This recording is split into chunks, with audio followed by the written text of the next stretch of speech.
sino también vamos a, sino también vamos a vislumbrar el mundo psíquico no convencional, el mundo psíquico en el cual el deportista se desestructura y se pierde en el camino, se frustra y no llega a concluir el talento, no llega a concluirse junto con su talento el objetivo primordial que es el de participar en una alta competencia como unas Olimpiadas o un Mundial. Eso a nivel del alto rendimiento. Bueno, el tema de hoy día, el tema que nos reúne ahora es la introducción. Este tema de la psicología deportiva es un tema muy amplio. Si solamente hablar de psicología nos lleva 5 años de formación y hablar de deporte nos lleva otros tantos años de formación. Entonces, y combinar ambos, juntar ambos y enfrentarlos a un concepto, a un marco real, a un concepto real con personas, porque para la psicología deportiva lo primero es la persona, ¿sí? Antes que el deporte es la persona. Cómo esta persona se va a ir adaptando, cómo se va a ir acomodando, cómo se va a ir acoplando al mundo deportivo. Entonces, entender primero a la persona antes de entender el deporte es fundamental en este marco. Muchas veces los niños son llevados por los padres o los cuidadores, son llevados a prácticas deportivas por recomendaciones interesantes, ¿no? Como que el deporte canaliza la energía, como que el deporte canaliza el temperamento, como que el deporte aplaca de una u otra manera, aplaca de una u otra manera eh, los instintos tóxicos, y hablamos de instintos tóxicos o conductas tóxicas, por ejemplo, aquellos niños que son apáticos, aquellos niños que son indisciplinados, ¿no? Y entonces se les hace mucha referencia a que llévalo a hacer deporte, que practique deporte, y en otros tantos está relacionado a la identidad proyectiva del padre o de la madre que quisieron practicar un deporte, quisieron llegar al alto rendimiento, pero bueno, ellos no llegaron a culminar su etapa deportiva y se vieron frustrados y ven en el niño una oportunidad para el cumplir o sublimar esos objetivos que ellos no pudieron lograr. He ahí donde, por ejemplo, ustedes ven características no en el niño propias del niño, sino propias del adulto, que se basean en el niño o que se transfieren al niño. Transferir quiere decir darle a una persona nuestras características, llevarle a una persona lo que estamos pensando. Y cuando una persona adulta transfiere a un niño lo que piensa, entonces va afectando la personalidad del niño.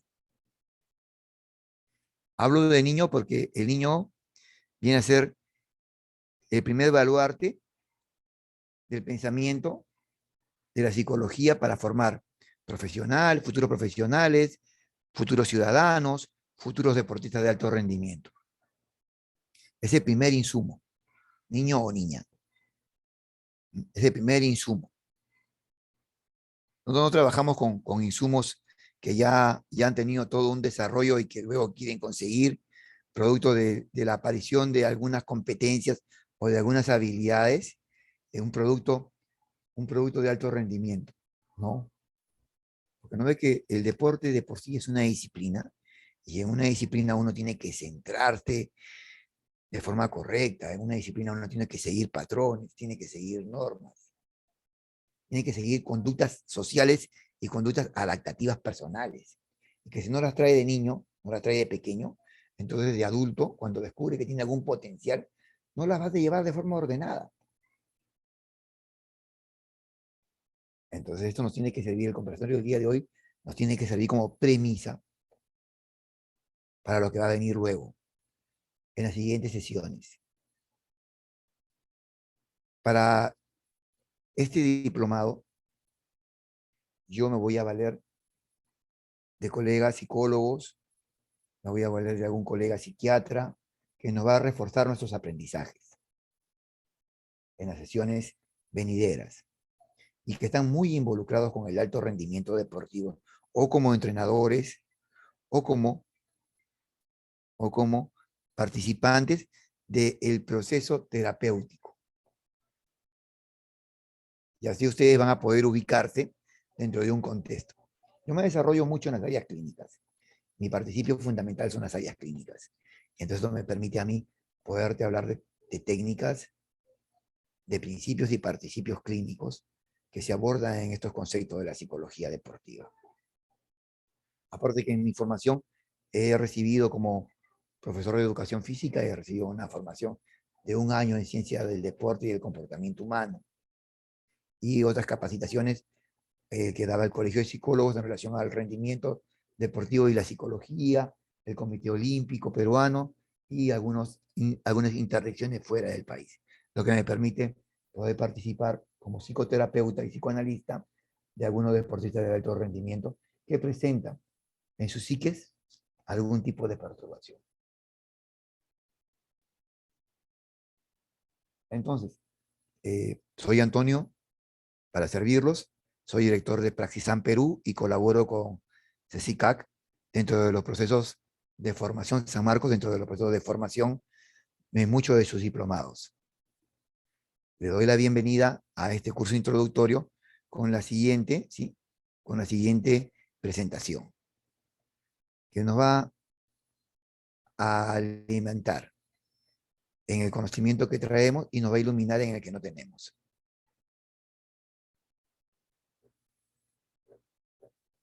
La presentación, no sé si ya ustedes la pueden percibir en su pantalla, y si alguno de ustedes la puede percibir en su pantalla, la presentación, si me pueden confirmar. ¿Sí? ¿Están viendo la presentación? ¿Alguno de ustedes? ¿Alguno de ustedes me puede confirmar, por favor, si están viendo la presentación? Para poder empezar. Bueno.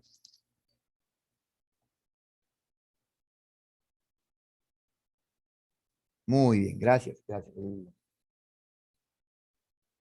El operador nos acaba de confirmar de que sí se ve. Bueno, esta presentación tiene que ver con una introducción a la psicología deportiva. El tema es neuropsicomotricidad. Disculpe. El tema es, acá tengo un curso, neuropsicología en imágenes. ¿Por qué neuropsicología en imágenes? Muchas veces nosotros los seres humanos, que no estamos involucrados en el mundo de la psicología, en el mundo de la neurología, en el mundo de las ciencias prácticas y de las ciencias humanas, eh, como proceso terapéutico, evocamos pensamientos como estos. Me duele el corazón porque te amo mucho. Que tengo tanta cólera que me duele el hígado. Me hierve la sangre solamente de pensar que no puedes estar conmigo o que no has logrado el objetivo. ¿Sí? O me faltó aire en mis pulmones, por eso que no pude realizar tal prueba. Bueno, yo quiero que ustedes eliminen este tipo de juicios, porque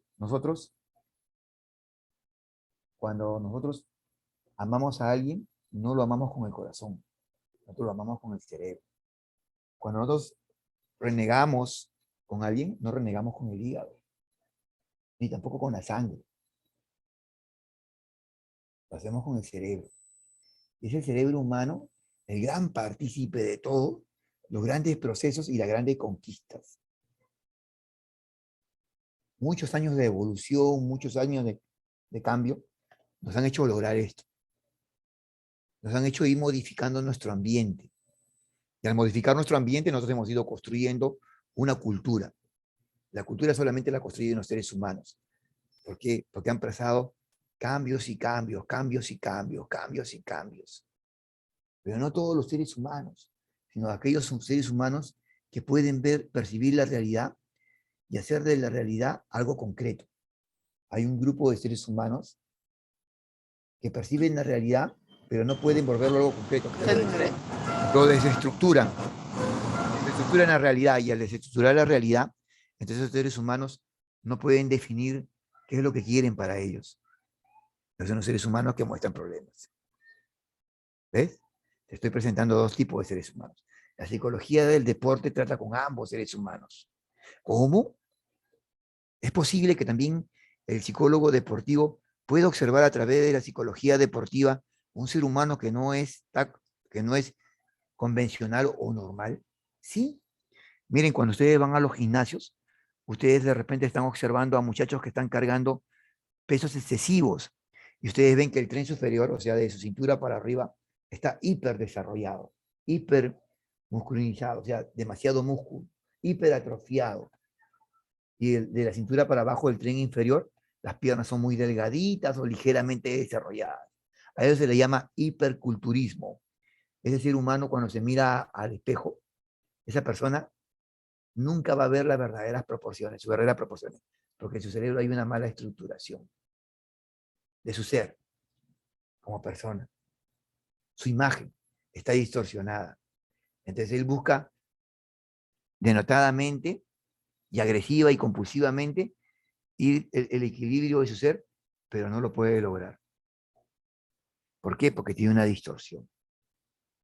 O aquel ser humano que piensa que haciendo mucho ejercicio, muchas ranas, muchas sentadillas, muchas flexiones braquiales, ¿sí? Corriendo grande distancia, 10K todos los días, van a poder ser unos excelentes maratonistas, van a fortalecer demasiado sus músculos, que con el dolor en el músculo, con el dolor en el cuerpo, realmente se mide el rendimiento. Están equivocados. Lo que están haciendo es destruir fibras musculares, fibras nerviosas, y de repente están quemando un futuro potencial o un posible potencial dentro de ellos. La psique, señores, la mente, señores, es sumamente poderosa. Pero esta mente no está flotando en el vacío. Esta mente tiene un constructo y se encuentra dentro de la bóveda craneana. Ese constructo se encuentra dentro de nuestra bóveda craneana. Dentro de esta estructura dura y poderosa se encuentra nuestro cerebro. Y nuestro cerebro está representado por dos hemisferios. Aquí yo tengo el hemisferio izquierdo. Falta el hemisferio derecho.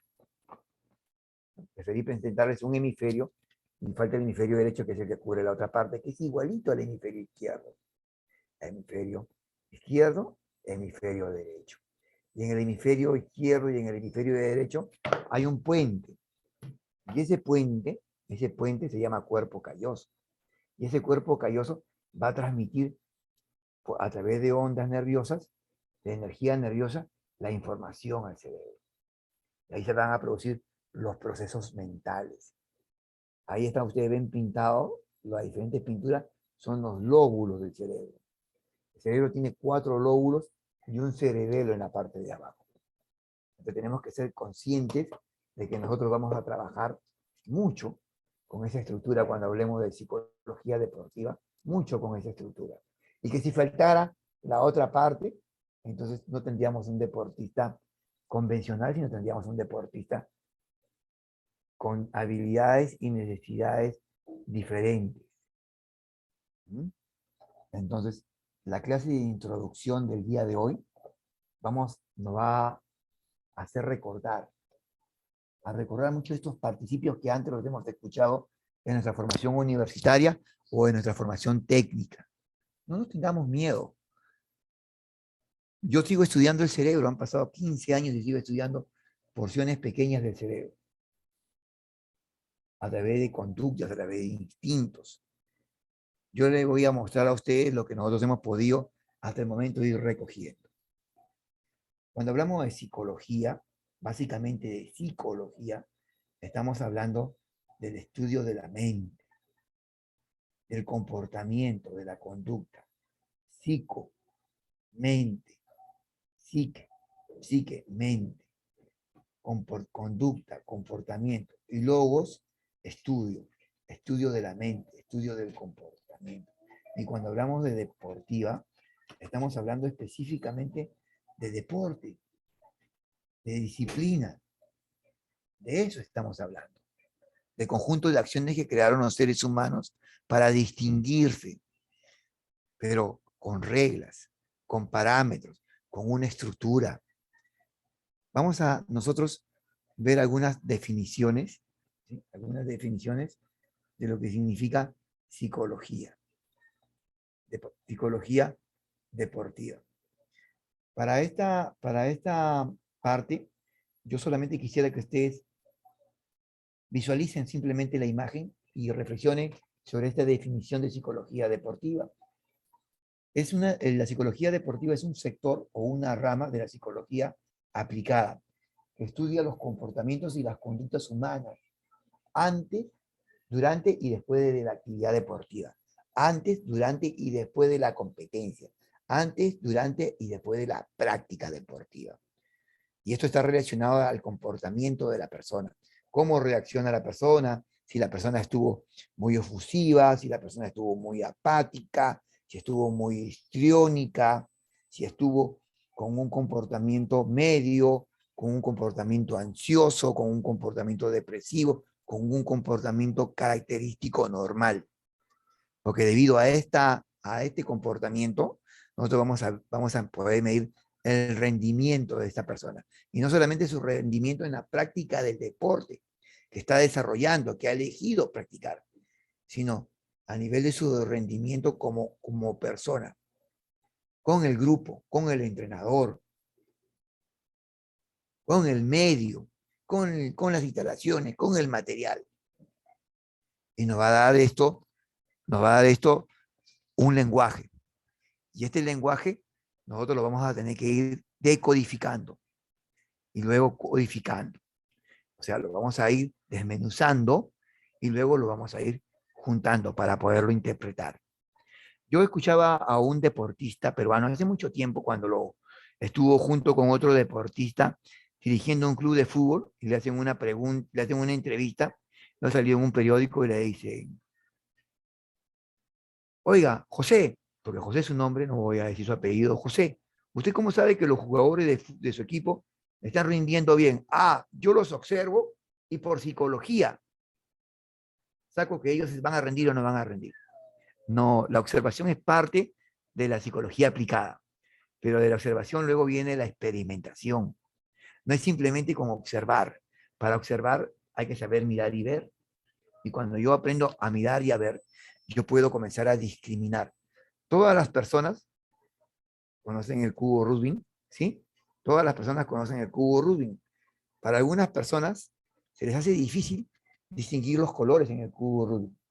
O sea que no todas las personas pueden percibir de la misma manera. Si tu área visual, así como yo, sufrimos de un problema de acomodación a la luz, ¿sí? Sufrimos de una acomodación a la luz, entonces podemos distorsionar lo que estamos observando. Si sufro de una miopía, si sufro de un astigmatismo, también puedo yo distorsionar lo que estoy observando. Si sufro yo de visión subnormal o de ceguera, también puedo distorsionar lo que estoy observando. Para observar hay que mirar y hay que ver. Y cuando yo miro y veo, puedo analizar y puedo interpretar lo que estoy observando. Y la psicología deportiva, dentro del ámbito del deporte, del deporte propiamente dicho, se encarga de observar y de ver a la persona y luego cómo éste se va a desenvolver en el deporte. Y si el deporte que él ha escogido es el adecuado para él. Y no es que se lo hayan escogido, sino que tiene que ser el deporte que él haya escogido. Porque se ve mucho la comodidad del sujeto dentro de la práctica del deporte. No se le puede escoger a una persona un deporte y esperar que esta persona, por, por más, por más, discúlpeme, tengo el término, pero me he distraído. Por más cualidades o más habilidades que éste muestre, ¿sí? O por más resultados que éste muestre, pensar que esta persona puede ser puede tener mucho talento en este deporte. Puede tener un nivel simplemente estándar. Puede tener solamente un nivel conservado, un rendimiento conservado. Pero cuando le pedimos que ese rendimiento conservado comience a elevar, el entrenador se lo solicita, entonces vemos que tiene dificultades y que su rendimiento comienza a disminuir. De que no está sujeto a trabajar, por ejemplo, con conflictos, que no está sujeto a trabajar con presión, que no está sujeto a trabajar con responsabilidades. Entonces su rendimiento comienza a bajar. Entonces nosotros observamos estas subidas y esta bajada de rendimiento. No intervenimos en la técnica y en la táctica deportiva. No intervenimos en el momento en el cual el entrenador está trabajando con el atleta, está trabajando con el deportista. observamos el trabajo de ambos y colaboramos con ellos cuando termina el entrenamiento deportivo y viene pues eh, la, la, el momento de las charlas de autoconvencimiento, el momento de las charlas de autocontrol y es más, de adiestramiento propio antes del entrenamiento deportivo, de que el chico entre consciente de lo que está haciendo, de que el chico entre con responsabilidad de lo que está haciendo, de que maneje su cuerpo con responsabilidad y con cuidado, y de que maneje el cuerpo de su compañero con responsabilidad y con cuidado. Y de que, por ejemplo, si tiene algún tipo de frustración, algún tipo de problema o de trastorno, entonces comenzar a ayudarlo a liberarse. Y eso lo hacemos a través de la observación. ¿Mm? Recogemos datos, vemos los datos, lo conversamos con el entrenador, lo conversamos con el muchacho, identificamos el problema y compartimos el problema. Entonces, trabajamos a nivel de ese tipo de experiencia. Un concepto más simple que ustedes van a encontrar mucho de qué es psicología del deporte y psicología deportiva es que es una rama de la psicología que estudia aspectos de la psicología que influyen de forma positiva o negativa en el rendimiento del deportista en el momento de realizar su actividad física.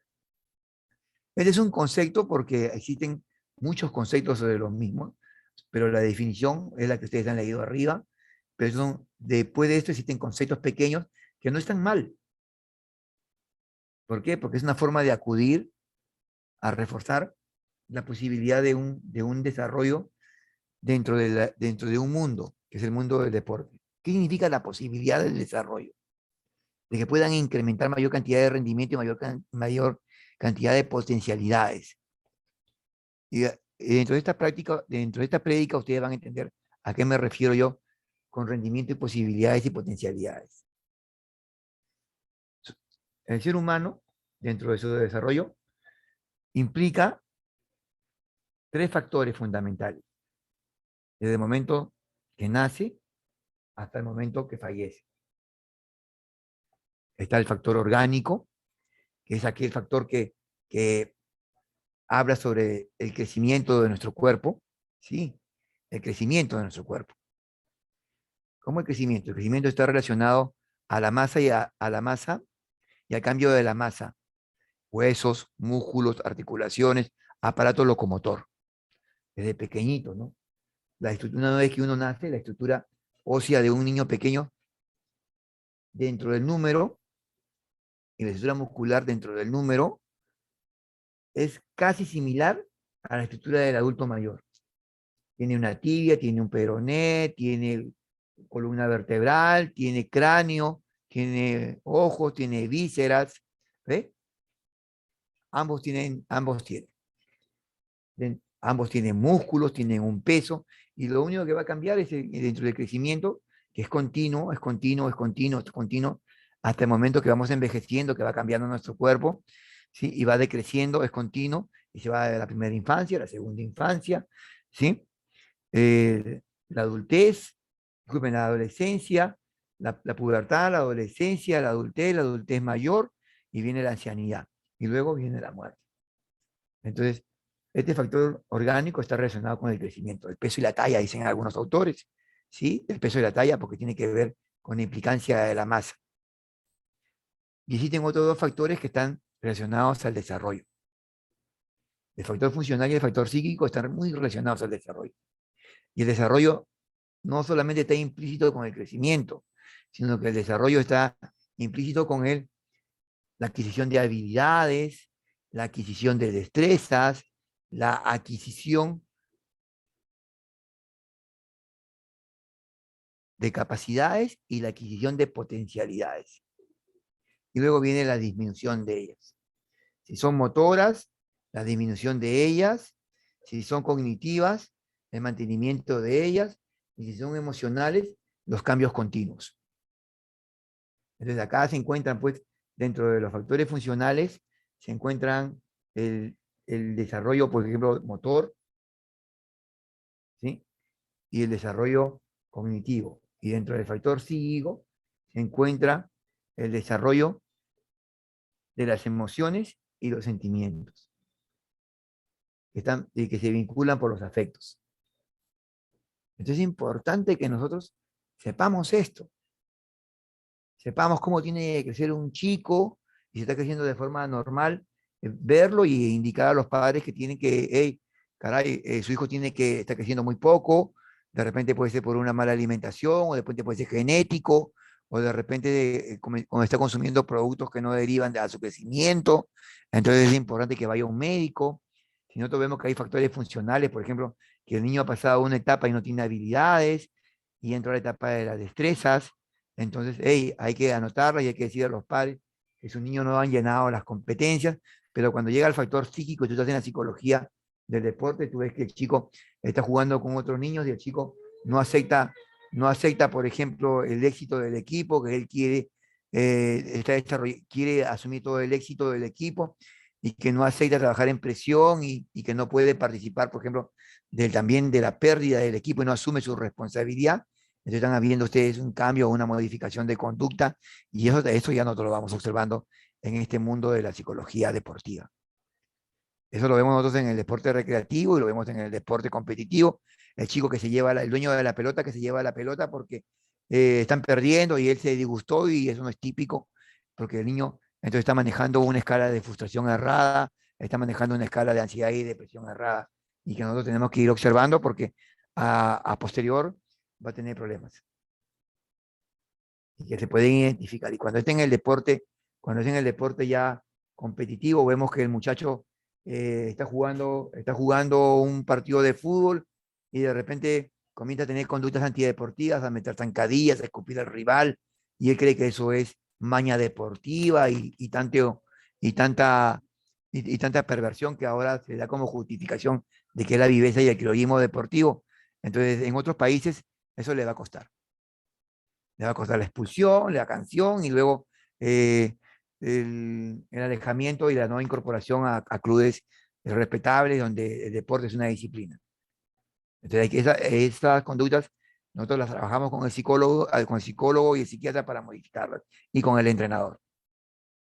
Porque a veces uno trabaja y el entrenador les induce a ellos a cometer la criollada, ¿no? Y la criollada quiere decir meterle una zancadilla, golpearle muy fuerte, tú tienes que ser más vivo, al otro competidor, al otro antes de la partida baja, insúltalo, ¿no? Escúpelo al mejor competidor como para desconcentrarlo, y eso no va porque ese deportista de repente en un medio no sano puede ser muy brillante, pero cuando llega a un medio donde se respetan las normas y las reglas, entonces siempre va a ser sancionado.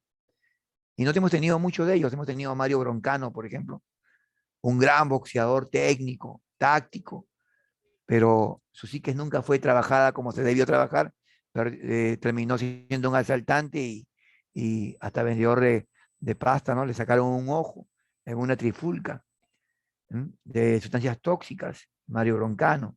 Entonces, perdimos un buen deportista porque no hubo la intervención del psicólogo deportivo en ese momento, ¿no? No se tomaba con responsabilidad. Eso no quiere decir que el psicólogo deportivo le va a decir al deportista, tú puedes lograr más alto rendimiento. No, el psicólogo deportivo no es un coaching. Hay coaching deportivo, también hay coaching deportivo. El coaching deportivo es como un animador, como un porrista, pero no es un psicólogo deportivo. Que hay psicólogos deportivos que hacen coach deportivo, eso lo vamos a ver en una de las sesiones, con una psicóloga que es coach deportiva y de repente vamos a ver ella cómo estimula, ¿no? Cómo arenga. Pero también vemos la conducta no solamente del deportista, de los entrenadores.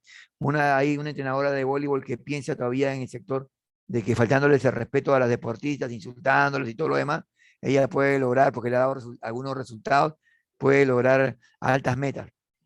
Bueno, hay que informarles que todas las personas tienen autoestima y merecen respeto. Y entonces, pues, ella cree por haber ido a un mundial, haber sido subcampeona del mundo una sola vez, cree que ahí esos objetivos se pueden cumplir. Le tengo respeto como deportista, pero como persona hay que valorar a la persona, al ser humano. Recuerden que nuestra sociedad es una sociedad dentro de muchas sociedades. Y hay otras sociedades en las cuales ese tipo de comportamiento no te lo permite. Entonces hay que enseñarle también a los entrenadores a conducirse, a saber no manejar, a no aceptar la derrota, sino a manejar la derrota. Muchos de acá, yo escucho a muchos comentaristas deportivos que hablan, pues, se falló el penal, Yotun se falló el penal, se falló el penal, se falló el penal, se falló el penal. pero ninguno de ellos ha estado parado frente a una pelota para patear un penal con tremenda responsabilidad que es una eliminatoria. Y los que sí, como Checho Ibarra, se quedan callados, porque él es comentarista deportivo, entonces se queda callado. Pero los que nunca han jugado pelota están refundando y refundando, refundando el hecho de que haya un deporte que ha fallado un penal. Un penal requiere de demasiada responsabilidad y de demasiada concentración y de demasiado manejo de conflictos. Entonces, no es tan fácil simplemente apretar la llaga y esperar que salga la pus, como decía un amigo mío que trabaja en urgencias. Muchas veces la pus entra hacia adentro y puede destruir al deportista. Yo recuerdo al mejor corredor del Perú con una fibromialgia y una lesión ahí en los isquiotibiales, y en el último Panamericano quedó mal, y en los Juegos Panamericanos quedó mal, y en el Mundial estaba mal, y nadie le tomó atención a su mundo, al temor, allá a lesionarse de una forma más amplia. Y él estaba haciendo, iba a ser un profesional, no iba a ser solamente un corredor para toda su vida. Y el temor de quedarse minusválido o quedarse con algún tipo de lesión hizo que él se reprimiera y bueno, ya se alejó del mundo del atletismo. 26 años, si no me equivoco, el muchacho. Y ya lo perdimos. ¿Por qué? No intervino un psicólogo deportivo, porque no observamos. El entrenador no lo requirió y así sucesivamente. El psicólogo, cuando el psicólogo no resuelve, lo pasa al psicoanalista, el psicoanalista, si no lo resuelve, lo pasamos al psiquiatra. Y vamos por niveles. Y cuando vamos a los niveles de interdicción entonces, o de intervención, nos vamos dando cuenta cómo podemos apoyar al deportista. Apoyar al entrenador. Pero conociendo de que existe un desarrollo humano que tiene estos factores. No simplemente el deportista aparece por aparecer. En nuestro país ya hay canteras deportivas de atletismo, de baloncesto, de fútbol, de natación, ¿no? Ahora están haciendo cantera deportiva hasta de este jueguito del globo, ¿no? El Mundial del Globo. Entonces estamos entrando con la globalización. Y la globalización nos tiene que decir también que tenemos que asumir nuevos retos, asumir nuevas formaciones. Y estas formaciones nos tienen que ayudar a nosotros a colaborar dentro del proceso del desarrollo de las altas competencias deportivas de nuestros deportistas, de sus máximas potencialidades. Muchos deportistas solamente se quedan con sus capacidades y casi ninguno o poquísimo llegan a desarrollar sus grandes potencialidades. Nos quejamos que no tenemos un Messi, pero nunca observamos un verdadero Messi aquí en el país. Y hacemos escaños de algunas cosas. Entonces, nosotros tenemos que saber manejar al deportista, a la familia del deportista, a los entrenadores, a los asistentes de los entrenadores y al público. Y a cada uno de estos actores de los cuales estoy conversando, enseñarles también a manejar la presión pública. Y eso se hace a través de un trabajo en conjunto, de un trabajo en comunidad, en equipo. Wow, ¿qué pasó acá? Discúlpenme, por favor. Acá se me coló una diapositiva que no había. Bueno, cuando nosotros sabemos que existen estos factores, también tenemos que saber que dentro de nuestro desarrollo existe una maduración y una plasticidad cerebral. El cerebro humano, ¿sí? El cerebro humano, que es este hemisferio que yo les he mostrado acá y el otro hemisferio que no les estoy mostrando porque lo estoy siguiendo para otra clase. Este cerebro humano que tiene dos hemisferios, izquierdo y derecho, y que está dentro de la bóveda craneana, dentro del cráneo, ¿sí? Este cerebro es plástico, ¿sí?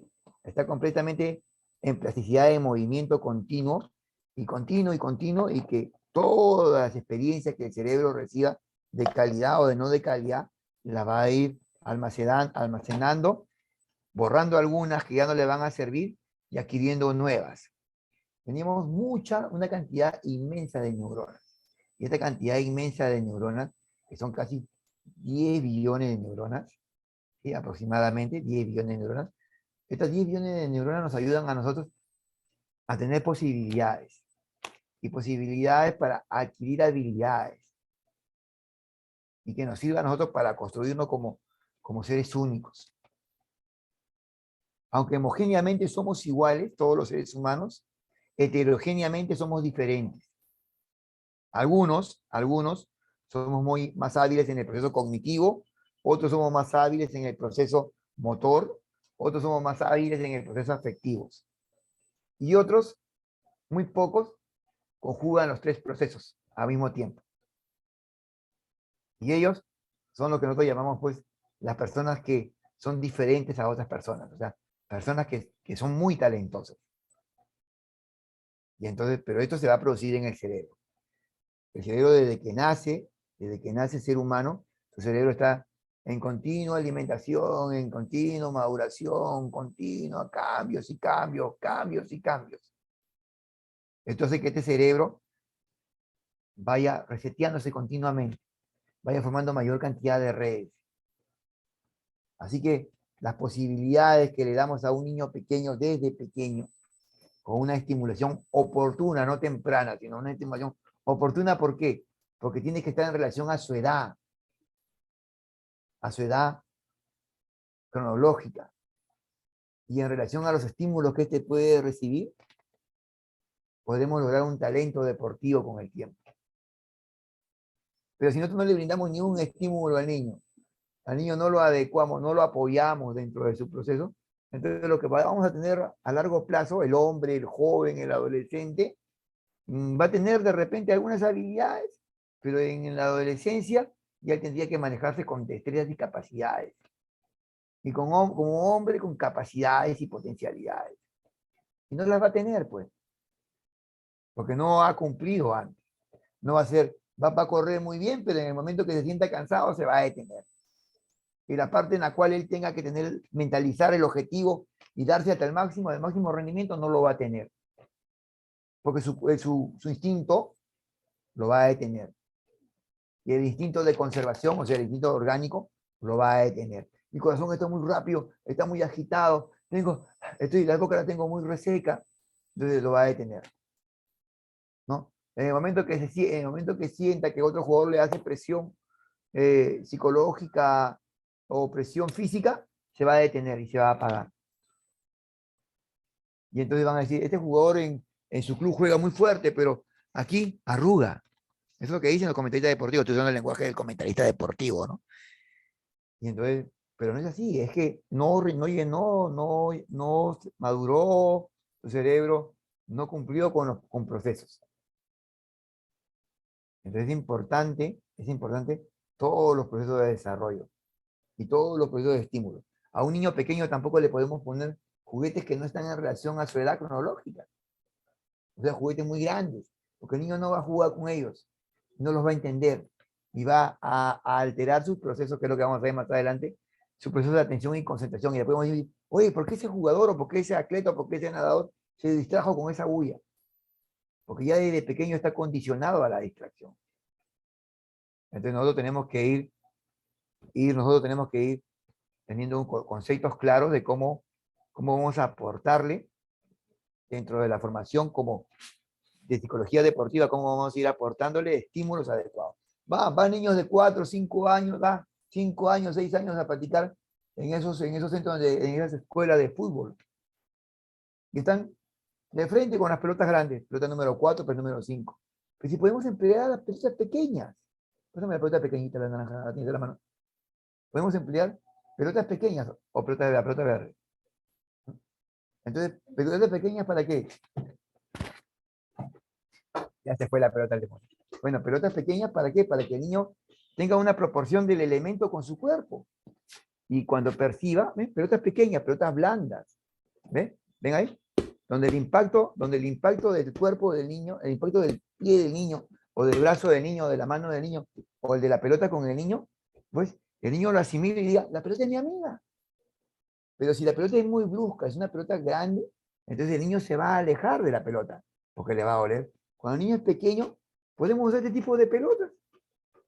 Entonces tenemos un club de fútbol, entonces nosotros agarramos y empiezo con los niños de 5 y 6 años, conducción de balón, con esta pelota. Pero el arqueotipo tradicional obliga a que el chico esté pateando una pelota de Wallon, número 4, número 5, que tiene tantas libras de volumen en relación a su peso, y que lo único que hacen es lastimar al niño, generarle al niño una conducta de torpeza. Entonces yo he escuchado y he hablado con muchos entrenadores porque conozco muchos niños que han dejado el fútbol, que podían tener algún tipo de característica. Tú le aventabas el balón pequeño, el niño la paraba con el pecho de forma natural, nata, la paraba con el pie y pateaba fuerte de forma nata.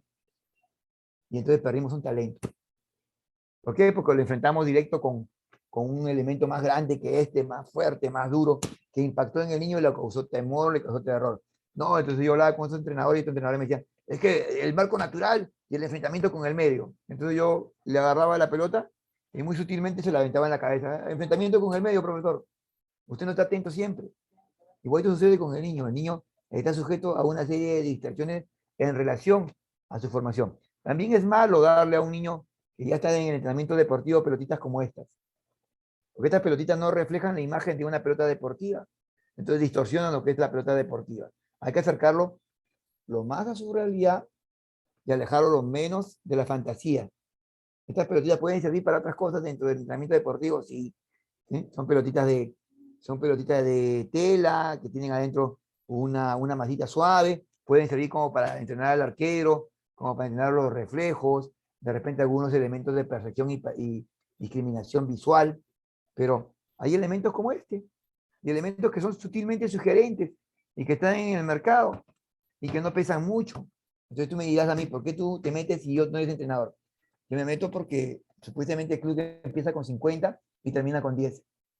Entonces esa conducta la exploro.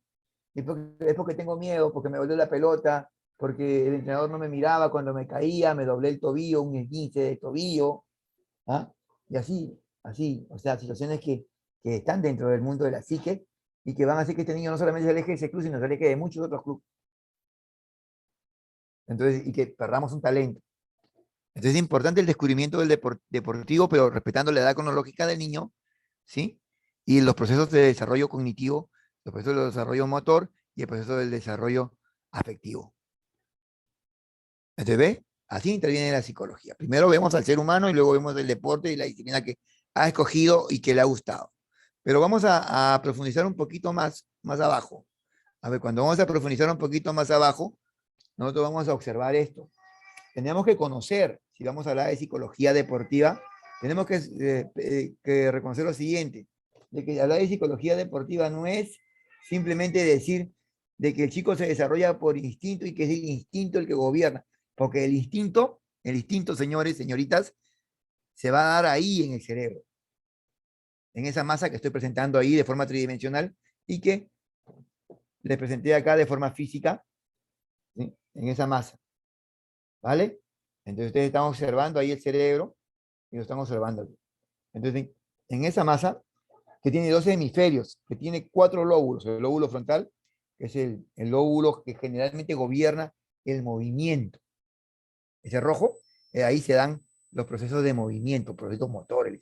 Luego en el amarillo que ustedes ven atrás del rojo, se dan los procesos sensoriales, emocionales. En el verde se van a dar los procesos de audición y de lenguaje. Y en el azul que está atrás, del amarillo que se ve ahí, el azul, ahí están las áreas de la visión. Amarillo, verde y azul son sensitivos, rojo es motor. Y así se conoce en la neurología. Son los campos en los cuales se va a desarrollar mucho el funcionamiento humano. Pero también el sistema nervioso central tiene un cerebelo, y el cerebelo es el que se encarga de los procesos de la coordinación, del equilibrio. Y tenemos el bulbo raquídeo, que es el árbol invertido, que es el que está debajo, que es el que va al tronco encefálico, a la médula espinal, ¿sí? Que va a pasar por dentro de la columna, y ahí van a estar los pares craneales que van a ir recogiendo los estímulos del ambiente. Si nosotros hablamos de psicología deportiva, psicología del deporte, tenemos que conocer el sistema nervioso central. Si conocemos el sistema nervioso central y lo dominamos y dominamos alguna de sus funciones, vamos a poder entender por qué ese niño cuando viene la pelota se tapa la cara, la que está jugando, la niña que está jugando voleibol, se esconde, se cubre. Puede ser no solamente porque usa lentes, yo conozco niñas que usan lentes y juegan voleibol, pero depende de su percepción visual cerebral no está bien. Y entonces eso ya está jalando una conducta psíquica, y esa conducta psíquica tenemos que conversarla. ¿vale? Entonces hay que entender eso. Si entendemos esto, sabemos porque tenemos un lóbulo frontal rojo, un lóbulo parietal que es amarillo, un lóbulo occipital que es azul y un lóbulo temporal que es el verde. ¿Mm? Entonces tenemos que ir observando nosotros esto para poder denotar en nuestro trabajo de que este sistema es el que se va a encargar de que este chico sea un gran deportista. No simplemente que tenga mucho músculo, no solamente que tenga buen dribbling, porque eso lo va a ordenar el cerebro. ¿Sí? Las habilidades, las destrezas y las capacidades las va a ordenar el cerebro. Profe, pero yo estoy seguro de que la práctica hace al deportista. Yo tampoco, eso no te lo niego, te apoyo al 100%, pero la práctica es parte dentro de la psicología de lo que nosotros llamamos un condicionamiento. O sea, cuando la persona ya interiorizó tanto el gesto deportivo, que este gesto deportivo se vuelve parte de él. Y eso lo tienen los deportistas de alto rendimiento. Es por eso que cuando un deportista peruano que va a una olimpiada o va a un panamericano se disculpa porque se desconcentró, entonces nos sugiere de que este deportista tiene que pasar a psicología deportiva para trabajar atención, memoria y concentración con él. Porque un deportista de alto rendimiento ya tiene interiorizado el gesto deportivo, no se puede desconcentrar. Profe, no son máquinas. Efectivamente, no son máquinas, pero recuerda que el deportista es deportista porque se divierte haciendo lo que a él más le gusta, que es su deporte. Es por eso que rescato lo que les dije a ustedes al principio y ver la selección del deporte que elige el pequeño, porque ahí empezamos el insumo, y ver si es que realmente es el deporte que le gusta. Recuerden que Claudio Pizarro, ¿sí? Claudio Pizarro, que muchas personas acá en este país no le lleva muy bien porque la prensa lo trabajó así. Claudio Pizarro era basquetbolista y le gustaba el fútbol, pero era más basquetbolista que futbolista, ¿no? Y al principio, en la primera práctica deportiva, Claudio Pizarro tapaba y luego se le descubrió las otras habilidades que tenía. Su disciplina lo hizo brillar en el Werder Bremen, en el Múnich. Imagínense, miren, cuántos buenos clubes ha jugado Claudio Pizarro en el exterior. De repente acá no tuvo la fortuna, pero así es. Messi tampoco tiene la fortuna en Argentina. Y son elementos que nos van a indicar a nosotros un trabajo. Usain Bolt, en los primeros mundiales que él participaba, no podía hacer buenas marcas, pero en las competencias internas sí. Pero en los mundiales siempre no hacía buenas marcas. Hizo un trabajo de concientización deportiva, un poco de psicología deportiva, que lo ayudó a dominar ciertos ámbitos de los conflictos que él manejaba. Y mire, plus marca muchas veces, muchas medallas olímpicas. Pero, ¿cómo lo vimos al final de las Olimpiadas? Cuando en la última Olimpiada le arrancó el testimonio de la mano, ¿no? La posta de la mano al juez que que lo estaba quedando, ¿no? Para él representaba un fetiche, un simbolismo, un fetiche, un objeto, un elemento que no representa nada, pero para él era un fetiche. Muchos deportistas tienen cábalas, juegan con fetiches, y eso afecta su rendimiento. No, profe, pero es verdad, Gareca, si se visten de amarillo todos, hoy día gana Perú. No, es un fetiche, es parte de un fetiche, es parte de una creencia. Nosotros cuando trabajamos con deportistas, trabajamos también con el mundo metafísico o metapsicológico, pero le damos más validez al hecho de que la persona haya tenido mucha práctica, mucho entrenamiento, mucho trabajo con ciencia, sin dejar de que ellos, bueno, trasladen su interés a su fetiche, ¿no?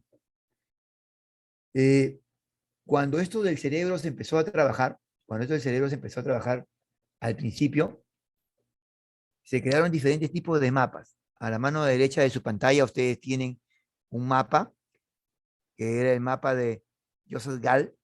Joseph Gall en 1900, disculpe, en 1758 crea un sistema para que le llamaban frenología del cerebro, para determinar, decía, ¿no? Con esta parte del cerebro yo odio, con esta parte del cerebro yo tengo mucha ira, con esta parte del cerebro yo amo, con esta parte del cerebro yo pienso y así.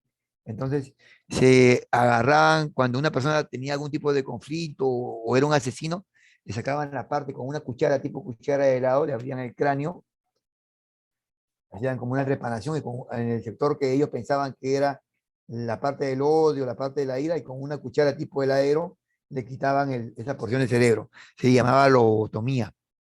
Pero cuando tú le quitabas una porción, entonces obviamente ya no mataba, ¿no? Porque tanto era el daño cerebral que le causaban que la persona muchas veces quedaba inanimada o catatónica. Pero su sistema también tenía pues cierto nivel de interés porque gracias a ese sistema se pudo identificar algunos coágulos y se pudo absorber y las personas que sufrían de derrame cerebral o accidente cerebrovascular se liberaban a la medida que le trepanaban en el cráneo, le quitaban la presión sanguínea y la persona podía volver a funcionalizar. El cerebro humano de un adulto pesa 1.300 a 1.400 kilogramos, de todos los adultos, es el peso aproximado. Y el cerebro de un recién nacido pesa entre 350 gramos y 450 gramos. El cerebro de un adulto y de un recién nacido en anatomía y fisiología, ¿sí? Tienen ciertas igualdades y ciertas diferencias. En anatomía es completamente igual. En fisiología es diferente, ¿por qué? Porque el adulto ha tenido mayores cantidades de estímulos que el niño pequeño, por lo tanto, tiene mayor cantidad de materia gris dentro del cerebro, ¿no? Mayor cantidad de redes sinápticas. Es lo único que es la diferencia entre uno y el otro. Pero tienen circunvalaciones, ustedes ven ahí en el cerebro de la mano izquierda, ustedes ven como si fueran hendiduras o pequeños cortes, se llaman circunvalaciones. Debido a esas circunvalaciones, nosotros, ni un cerebro tiene las mismas circunvalaciones. Y es lo que nos da nuestra personalidad. Es lo que nos da nuestra capacidad de percibir, de discriminar, de analizar. Entonces es importante entenderlo, porque el cerebro lo manifiesta fisiológica y anatómicamente, y la psicología se encarga de analizarla e interpretarla.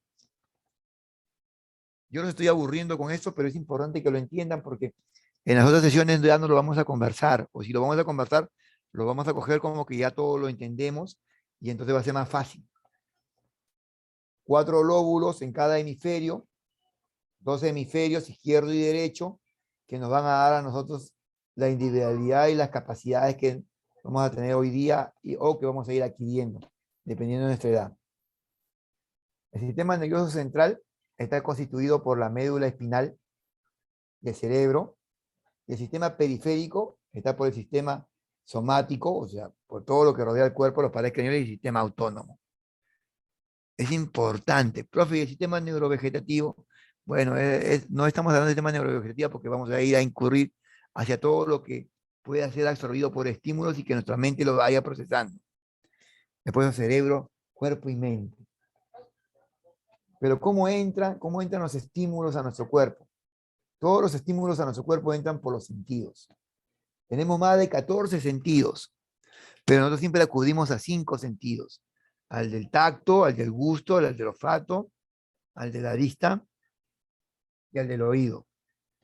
Entonces, cogemos a través de estos sentidos, que son los que reconocemos ahorita, pero son más de 14, lo vamos a ir conversando a través de la práctica que vayamos llevando, a través de este diplomado. Entonces, y cogemos a través de esto la energía. ¿Cómo que energía? ¿Sí? La luz es energía y tú la cambias a energía natural por energía luminosa, nerviosa, por tus ojos, que van a entrar por tus ojos y de tus ojos van a entrar por los nervios visuales, ¿sí? Por tus ojos. Aquí están tus ojos, detrás de tus ojos están los nervios visuales, entonces detrás de tus ojos hay unos nervios, esos nervios visuales por el cristalino, la mácula, el iris, ingresa al humor vitrio, luego están los nervios visuales, los nervios visuales van a ir al quiasma óptico, y del quiasma óptico va a ir a la región parietal, disculpen, occipital del cerebro en la parte de atrás, y es ahí donde se van a ver las figuras y las formas. El ojo le va a dar los colores, pero la forma y la figura, el fondo y la forma, lo va a dar el área occipital del cerebro. Entonces, ello lo va a interpretar y lo va a decodificar. Y nos va a decir a nosotros, a través del psiquismo, qué es lo que estamos viendo. Qué interesante, ¿no? Entonces, cuando yo absorbo, codifico y llevo codificada la información a mi cerebro, qué es lo que escuché, qué es lo que vi, qué es lo que toqué, qué es lo que comí, qué es lo que saboreé, qué es lo que olfateé, que va a mi cerebro. Y ahí se va a redistribuir por los canales pertinentes y van a transferir una comunicación que luego yo voy a darla, a informarla de qué es lo que he visto. Podemos ver todos un mismo color, pero dependiendo de nuestra agudeza visual, vamos a definir si fue el color que se está presentando. Ustedes saben que si la luz, por ejemplo, yo les enseñara en este momento un color determinado como este color negro, y cada uno de ustedes lo está observando, cada uno de ustedes tiene una percepción propia del color negro. Uno verá muy negro, otro negro aplatinado, otro negro, y cada uno lo trasladará a través de su propia decodificación y a través de un lenguaje verbal, y me presentará y me dirán negro, pero cada uno le dará su propia visión y su propia percepción del negro que he observado, de ese mouse que he presentado yo. Eso se llama decodificar. Cuando nosotros vamos a tener este proceso, tenemos que definir dos cosas: de que existe un proceso biológico y existe un proceso psicológico o psíquico. Cuando nosotros vemos el proceso biológico, hablamos de arco reflejo, ¿sí? Y cuando hablamos del proceso psíquico, hablamos de acto reflejo. ¿Cómo? Sí, el arco reflejo está implícito de cómo tú recibes el estímulo, cómo tú lo recibes. Y ese va a una área de tu cerebro. Un golpe, por ejemplo. Tú recibes un golpe en el hombro, ¿sí? Recibes un golpe en el hombro. Entonces, como ese boxeador que recibió un golpe en el hombro. Entonces, la parte que ha sido golpeada tiene neurotransmisores. Esos neurotransmisores son sentidos, ¿sí? Que están relacionados con el sentido sinestésico y kinestésico. Y esos van a ir subiendo, subiendo, subiendo hasta el cerebro del boxeador. Y que dentro del cerebro va a decir que esa punción, ese golpe, esa punción que se va a volver morada, le va a doler mucho o le va a doler poco. Y eso se le llama arco reflejo, a la absorción de ese estímulo, de forma biológica. Y el retorno que puede ser un o una sobada, se conoce como acto reflejo, que en consecuencia, pues, es lo que él va a elaborar como respuesta, que se puede sobar, se puede coger, puede gritar, es un acto reflejo, es un proceso psíquico. Usted mismo, si tiene al costado a su esposa o a su esposo, peñísquelo, sin avisarle, y vea cómo le responde. Cuando usted lo peñizca sin avisarle, él está recibiendo el peñiscón, y todo el proceso desde el peñiscón a su cerebro se conoce como arco, irradiación biológico. Y si de repente le mete a usted un peñiscón o le mete un golpe o simplemente se queja, es un proceso psicológico o psíquico o una respuesta psíquica o cognitiva. Y eso se va a dar porque el cerebro tiene esa capacidad para poder percibir, discriminar e interpretar de forma diferente unos que otros. Ah, no, a mí me peñica y yo le meto uno más fuerte. ¿Y saben por qué? Porque miren, el cerebro, como tiene dos hemisferios, interpreta a través de estos dos hemisferios de forma diferente las cosas. El hemisferio izquierdo se encarga básicamente del pensamiento analítico, la lógica, el lenguaje, las ciencias, las matemáticas. El cerebro derecho es el que se encarga específicamente de lo holístico, o sea, de lo creativo, de la cosmovisión del mundo, de lo intuitivo, el arte, la creatividad, la música. De esas funciones se encargan los cerebros, los hemisferios, cada uno de ellos. El izquierdo, que es el que les estoy mostrando yo aquí, que es casi siempre con el que trabajo, ¿sí? Es el cerebro fáctico. Acá se encuentra el área del lenguaje, se encuentran las áreas de las distribuciones motoras analíticas, también se encuentra el área de las ciencias, el área de las matemáticas. ¿Mm? ¿Y de qué tipo de lenguaje? Del lenguaje hablado, del lenguaje escrito, del lenguaje representativo. A cambio, en el cerebro derecho se encuentra mi lenguaje amoroso. En esta parte de atrás del cerebro, del amarillo hacia atrás, se encuentra el cerebro límbico, el cerebro emocional, o el cerebro reptiliano, si es que ustedes han escuchado, donde se encuentran las emociones, los sentimientos, la parte más profunda de cada ser, le llamamos el cerebro límbico. Y muchas veces, por ese cerebro límbico, se han perdido y se han ganado grandes conquistas deportivas, grandes conquistas a nivel del mundo de las guerras. Y también se han perdido grandes guerras, ¿no? porque hay un momento en el que ya no daban más y la emoción y la tristeza de ver a su pueblo casi exterminado y se han rendido y han sido completamente exterminados por no resistir. Cerebro olímpico. Cuando, cuando nosotros, cuando nosotros hablamos de psicología deportiva, estamos hablando básicamente del desarrollo de las conductas humanas. Y cuando hablamos del desarrollo de las conductas humanas, entonces nosotros vamos a ir a visualizando y diferenciando una de otras. Cuando el niño es muy pequeño y hasta los 6 años, a eso nosotros lo llamamos la primera infancia en la psicología. Y dentro de la primera infancia el niño va a desarrollar conductas. Y a esta conducta le vamos a llamar habilidades funcionales, de los 0 a los 6 años. Desde que el niño aprende a gatear, el niño aprende a rectar, el niño aprende a andar, a caminar, a saltar, a ir al baño, a comer, a decir papá, mamá, ¿no? A decir mío, hasta que va a la escuela. Nosotros le llamamos habilidades funcionales. Y todas las habilidades funcionales son importantes, porque son el eslabón de la personalidad del niño. Hay autores que sostienen que el niño, de los 0 a los 6 años, forma su verdadera personalidad. Y que más adelante es simplemente eh, el sostén o la construcción o la formación de muros de la personalidad o el cimiento de una personalidad más fuerte que ya se construyó de pequeño. El carácter se va a formar hasta los 6 años. El resto ya es solamente acomodaciones. A eso le vamos a llamar habilidades funcionales. Cuando el niño tiene de 6 a 12 años, el niño va a formar destrezas funcionales. ¿Y qué son las destrezas funcionales? Es el manejo de su cuerpo, el manejo de su cuerpo y su cognitividad, el manejo de su cuerpo y su emocionalidad y su cognitividad. Destrezas para eso. Destrezas para poder asumir el rol de otra persona, de juego de roles, y a la vez para poder trabajar con conflictos. El niño pequeño de 0 a 6 años no puede, aún no trabaja con conflictos, porque no está completamente maduro. El niño de 6 a 12 años aprende a trabajar con conflictos, porque ya está en una etapa de sociabilización. Y en esa etapa de sociabilización él aprende de que hay muchas unidades conductuales, o sea, muchos niños igual que él, y que cada uno de ellos tiene una necesidad propia, y de que él también tiene que bajar un poco sus necesidades o imponerlas para ser partícipe de los juegos, que son elementos transicionales en el mundo del niño.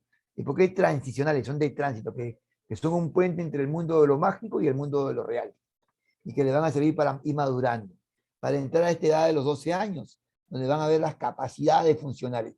Yo sé que ustedes, muchos de ustedes son profesores de educación física, o son entrenadores, o son psicólogos, y cuando nosotros hablamos de capacidades, aquí hay un pequeño problema, porque para nosotros hablamos de capacidades y automáticamente apuntamos a que las conductas son capacidades, las conductas psíquicas, afectivas, las conductas cognitivas y motoras son capacidades para nosotros. Pero también para el profesor de educación física existen las capacidades, vamos a poner residuales, donde está la resistencia, la fuerza, las habilidades físicas y las resultantes, ¿no? Y entonces, ¿ve? Pero lo cierto es que aparecen las capacidades. Y las capacidades se denotan porque son diferentes que las habilidades y la destreza, porque se suman ambas y son parte de una construcción de habilidades y destrezas. Y que esas son las capacidades. Esas conductas se suman y se vuelven capacidades. Y esos van a aparecer desde el momento de la pubertad, ¿sí? Desde la pubertad, o 11 o 12 años, se llama pubertad porque en la mujer ya aparece el periodo menstrual y en el hombre aparecen ciertas características físicas completamente que los comienzan a ser diferentes a las mujeres, unos de otros, y bueno, comienzan a aparecer algunos cambios hormonales en ambos, y que se van a ir consolidando con su adolescencia, ¿sí? Que ahí vienen muchos cambios emocionales, y luego con su adultez joven, a los 21 años. En el Perú, a partir de los 18 años es un adulto joven. Pero el Consejo Nacional de la Juventud dicen que eres adulto, adulto joven hasta los 21 años. Y después de los 21 años, ya no trabajamos con nuestras capacidades, sino trabajamos con nuestras conductas potenciales, funcionales, además. ¿Qué significa? De que ya tú estás formando habilidades, destrezas y capacidades para poder tener tus potencialidades. Entonces ahí tienes el pleno dominio de ti. Eres amo y señor de ti. Ay, ay, ay, qué pena de los que no pueden ser dueños de sí mismos y que permiten que otros con sus ideas intervengan y primen sobre las ideas de ellos. Acá ya tienes que tener el liderazgo de tu vida o tienes que ser partícipe del liderazgo de la vida de las personas. ¿Qué es un líder? Un líder es un agente de confianza. Eso es lo que es un líder. Un agente de confianza. En un grupo o para sí mismo. Ese es un agente de confianza. Fuera de que hay líderes negativos o positivos, un líder es un agente de confianza. Y esto se va a formar de los 0 años hasta más de los 21 años. Y ahí ya tenemos esos agentes de confianza. En resumen, en resumen, el cerebro tiene 4 lóbulos, ¿sí? Están en ambos hemisferios. Cada lóbulo tiene una característica en particular. Antiguamente se pensaba que el cerebro humano estaba distribuido por sus actividades, si, por ejemplo, el cerebro trabajador, el cerebro ocioso, ¿no? Es lo que vemos en Homero Simpson, la caída de Homero Simpson. Lo cierto es que el cerebro tiene 12 hemisferios y que en uno, en el derecho, habíamos hablado que tenemos a un tipo de cerebro holístico, creativo, y en el otro cerebro, en el cerebro izquierdo, tenemos el cerebro concreto, ¿no? Y que es importante de que ambos, porque ambos trabajan para los resultados, ambos, algún tipo de lesión, algún tipo de traumatismo, algún tipo de afección en el cerebro puede, en algunos de los áreas del cerebro puede dificultar su desarrollo en una de sus áreas, por ejemplo, de adquisición de conductas, habilidades, destrezas, capacidades o potencialidades. Y eso ya hay que, si vemos que el niño tiene mucha torpeza para poder lograr objetivos que otros niños pueden, como es tener atención, concentración, memoria, dentro de la práctica deportiva, el niño no asimila las órdenes, entonces hay que derivarlo al especialista adecuado o asumirlo nosotros. Así que somos psicoanalistas o psicólogos o psiquiatras, asumirlo nosotros. ¿Para qué? Para poder hacer una evaluación pertinente y, poder hacer y recomendar un tratamiento a los padres que pueda mejorar la calidad del desarrollo del niño. Ya sabemos que el cerebro humano anatómicamente es igual, fisiológicamente se diferencia porque va evolucionando continuamente. Una de las características del humano dentro de las funciones del cerebro es que solamente en el cerebro humano se producen los procesos mentales de retroalimentación. Lo fue Black, es continuo. Yo conversaba hace mucho tiempo, dictaba una cátedra en San Marcos y en una de mis cátedras, un muchacho de lucha libre, él muy, muy entusiasta cuando estamos hablando del pensamiento y de la inteligencia, ¿sí? No todos los seres humanos tienen el mismo grado de inteligencia, creo que fue lo que dije. Entonces este muchacho me dijo de que cuando él estaba en el campeonato de lucha él tenía que pensar. Entonces él participó mal el concepto de pensar. Un deportista cuando está dentro de la práctica deportiva, el pensamiento no lo aleja del todo el conjunto, de su movilidad, de su emocionalidad. El pensamiento, que es la parte cognitiva del momento, lo tiene incluido en todo, es un todo. No lo puede separar porque si lo digrega, se lo desconecta, en ese momento pierde. Él está calculando, él está conteniendo la emocionalidad y está desarrollando fuerza o habilidad o destreza. Todo en un mismo tiempo. Si desconecta uno de los tiempos, entonces de repente lo lanzan de cabeza. Pensar en el momento que estás luchando es caerte. Se supone que tú estás luchando y pensando al mismo tiempo. Eso fue lo que le dije. Entonces ahí es donde hallamos pues el tema de fracción de segundos. Entonces me interesé por el entrenamiento de él, comencé a medir algunos gestos deportivos de él y me di cuenta de que él tenía problemas de atención y concentración. Entonces le recomendé a su psicólogo deportivo de que explorara un poquito más esa parte porque era un trauma infantil que él tenía de la escuela. A él lo castigaban haciendo la tarea y eso le afectó. Pues. Le afectó, entonces él tomaba que las prácticas de los entrenamientos deportivos con disciplina y con muy enérgicos le eran contrarios y él no los tomaba con seriedad. ¿Ve? Un caso, una solución. Pero cuando nosotros vamos a esto, vamos al insumo pequeño. Y cuando decimos el insumo pequeño, nosotros tenemos que tener en cuenta lo siguiente, que las primeras acciones cerebrales dentro del estado del niño que está dentro del vientre de la madre se van a dar a partir de la 7ª semana de embarazo. A partir de la 7ª semana de embarazo, el niño va a comenzar a tener movimientos que van a ser partícipes de su cerebro. A partir de la semana número 18, el niño ya tiene ya un cerebro completamente formado anatómicamente. Y que todos los estímulos a partir de que el niño nace, todos los estímulos que este niño reciba, buenos o malos, de una u otra manera van a ir quedando dentro del niño y que van a ir modificando sus accionar. Por eso que un gesto deportivo enseñado muy pequeño en el niño puede generar una distorsión dentro de su desarrollo en su movimiento. Un gesto artístico, cuando el niño muy pequeño, 4 o 5 años, enseñarle marinera de forma técnica, entonces lo que puedes hacer es sí, generar un bailarín de marinera, un gimnasta, pero estás perdiendo pues un ser humano que puede desarrollarse de forma global, tener otro tipo de competencias físicas y oportunidades. Cuando una persona, un deportista aprende un movimiento, es la zona frontal, la zona roja que yo le mostré, de su cerebro, el que se encarga de la ejecución y la planificación de sus movimientos, de todos sus movimientos, la zona frontal.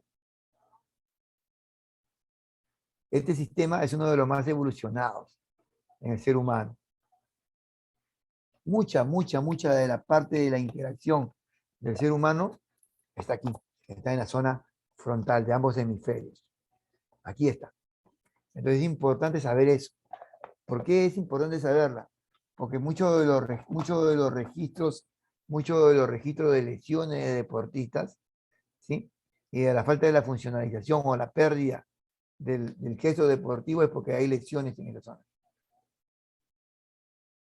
Y entonces cuando nosotros queremos seguir trabajando el mismo gesto motriz que ya condicionó el deportista, vemos que lo ha recondicionado o se lo ha perdido y nosotros queremos insistir con la misma técnica. Hay que cambiar de técnica continuamente para poder nosotros como entrenadores o técnicos deportivos, asistentes técnicos deportivos, o como de repente como psicólogo, pedir pues, al entrenador o psicoanalista, pedirle al entrenador de que cambie la técnica porque el deportista no le está captando. Y de que no todos los deportistas del equipo captan de la misma manera. Entonces, por eso la observación es importante para potenciar y desarrollar el sistema motor.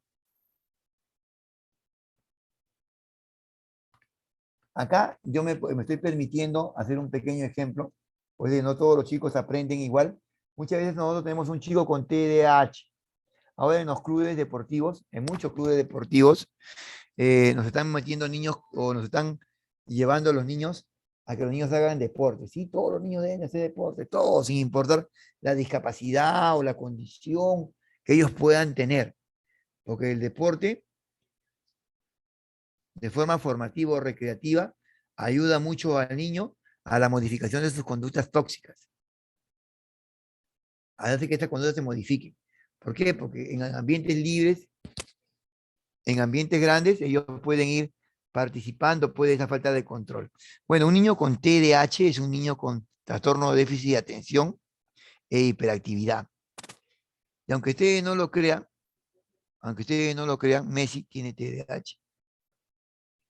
Cristiano Ronaldo tiene TDAH. Pero a través de la práctica deportiva, ellos, al almacenar demasiada energía física con hiperactividad, ellos han llegado a reconducir esa energía y valorarla en esas habilidades conductuales motoras que tienen. De un niño, cuando ustedes observen en su práctica deportiva, a un niño que tiene confusión y alteración para aprender la técnica que ustedes le están enseñando, que tiene una falta de memoria y está siempre distraído, que se desestructura continuamente y se confunde cuando ustedes quieren enseñar un sistema, que muchas veces es agresivo e impulsivo y que no se puede organizar sensorialmente, ustedes están frente a un niño con TDAH. Y este niño necesita reordenarse, pero no se reordena con violencia, no se reordena con golpes, ni con gritos, se reordena de una forma bien sencilla, poniéndole trabajos de menos a más, trabajos de lo más simples a lo más difíciles, y nuevamente que se vaya reordenando y reordenando. Muchos niños nacen sin ritmo, ¿sabían ustedes? Y el ritmo es una condición natural en los seres humanos.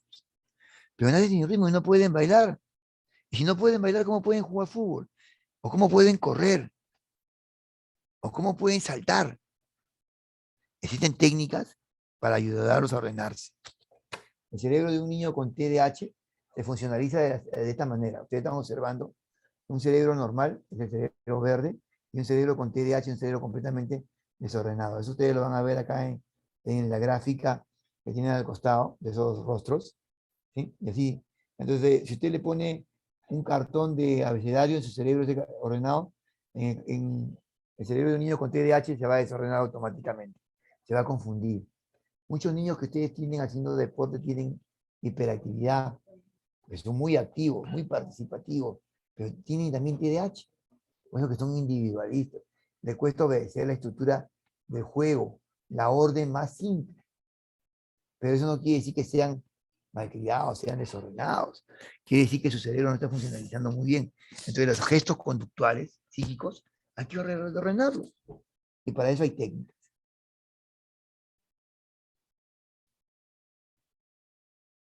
Para verlo de una forma más precisa, le presento acá en esta diapositiva, en esta visión, cómo funciona un cerebro normal. El cerebro verde ordena de esta manera el abecedario. Y un niño con alteraciones de hiperactividad y TDAH y problemas de aprendizaje, de esta manera lo ordena. Todo lo que ve, todo lo que escucha y todo lo que hace, lo ordena de esta manera. Estos niños aprenden haciendo, no aprenden viendo ni oyendo, aprenden haciendo. Así que cuando usted quiere enseñar el gesto deportivo, no hable mucho, hágalo, pero hágalo bien, para que él lo pueda representar de una forma correcta.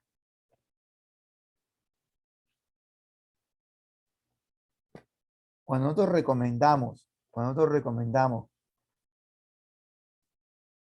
que un niño juegue, nosotros tenemos la siguiente premisa. Un niño debe de jugar porque va a producir en su cerebro, va a producir hormonas cerebrales.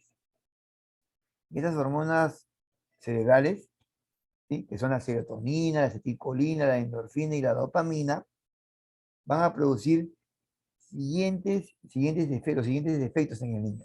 Van a reducir el estrés, van a mejorar la concentración, van a transmitir la felicidad, van a estimular la imaginación y sobre todo van a generar un desarrollo armónico. Eso es lo que se produce en el cerebro cuando un niño está en actividad, cuando un adulto está en actividad. Para esto, nosotros con esto aseguramos una construcción de un verdadero aprendizaje. En la psicología del deporte lo que buscamos es el aprendizaje, no solamente del gesto deportivo, sino las habilidades de convivencia sociales y las habilidades personales del futuro deportista y del deportista. Buscamos una buena maduración y una buena construcción del sistema nervioso central a través de un buen proceso de aprendizaje y de flexibilidad cerebral, ¿sí? Esto lo vamos a lograr con una buena alimentación y con buenos estímulos sensorios neuropsicomotrices. ¿Qué son estímulos sensorios neuromotrices? Son aquellos estímulos que le permiten a la persona percibir la realidad de su medio. ¿Y qué es lo que se quiere con esa realidad?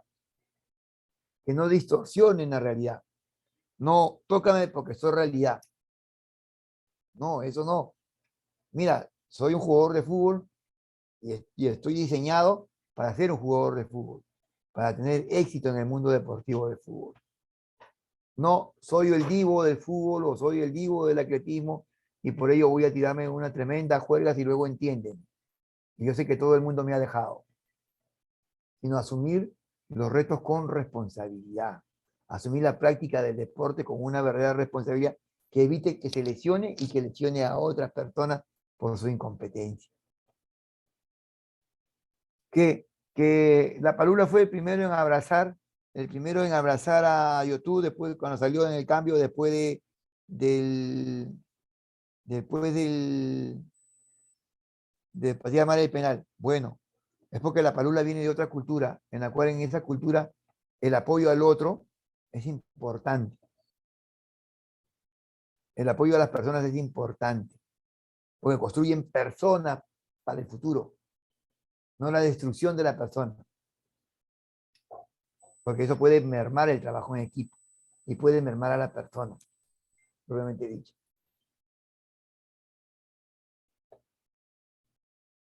Cuando hablamos de alimentación adecuada, el cerebro humano, de los nutrientes que el niño, el adulto y el anciano comen, que el deportista come, el cerebro humano consume el 80% de todos los nutrientes. Una alimentación adecuada tiene que tener fibra, proteínas, aminoácidos, y tiene que tener todo lo que el cuerpo y el cerebro necesita para qué. Las pastillas están allá, encima del visor. Y entonces, ¿para qué? Para un verdadero valor dentro de su construcción del aprendizaje, del gesto deportivo, de la técnica deportiva y de su mundo social y personal. Cuando hablamos de maduración, ya ustedes han escuchado, estamos hablando del proceso de desarrollo, de que pueda aceptar los nuevos aprendizajes, las nuevas técnicas que se le va a enseñar, las nuevas situaciones que va a vivir. Cuando tenemos esto, podemos garantizar esto. ¿Y cómo lo garantizamos? Lo garantizamos a través de que exista suficiente plasticidad cerebral para incrementar sus aprendizajes como deportistas, que las neuronas tengan mayor cantidad, ¿sí?, de estímulos, que se puedan iluminar mayor cantidad de neuronas. Nacimos con 100 billones de neuronas. La neurona cerebral no se regenera. Es una de las pocas, ¿sí? Es una de las en el cuerpo es uno de los pocos elementos del cuerpo que no se regenera, pero que sí se puede mejorar su calidad. Cuando hay una buena plasticidad cerebral, hay un buen gesto corporal, motor grueso, motor fino y actitud para poder desarrollar lo que pretendo en el momento de la competencia, antes y después. Estoy mentalizado y concientizado, y consciente de lo que voy a hacer. No me voy a distraer. Una distracción, una fracción de segundo, de microsegundo, generaría una mala praxis, una mala ejecución y por lo tanto no el triunfo de los objetivos tanto tiempo trabajados, tanto tiempo anhelados. Es por ello que nosotros en este diplomado de psicología deportiva, lo que queremos para ti es enseñarte a manejar al deportista que tú tienes, no volverte un psicólogo, sino darte los instrumentos, los mecanismos para que tú puedas observar, si es que no eres psicólogo, puedas observar a tus deportistas y puedas derivarlos o apoyarlos o asistirlos para después derivarlos a los especialistas. Y esos especialistas te lo entreguen a ti, ¿sí?, con con el mejor desarrollo posible, con el mejor grado de calidad dentro de su desarrollo deportivo. ¿Mm?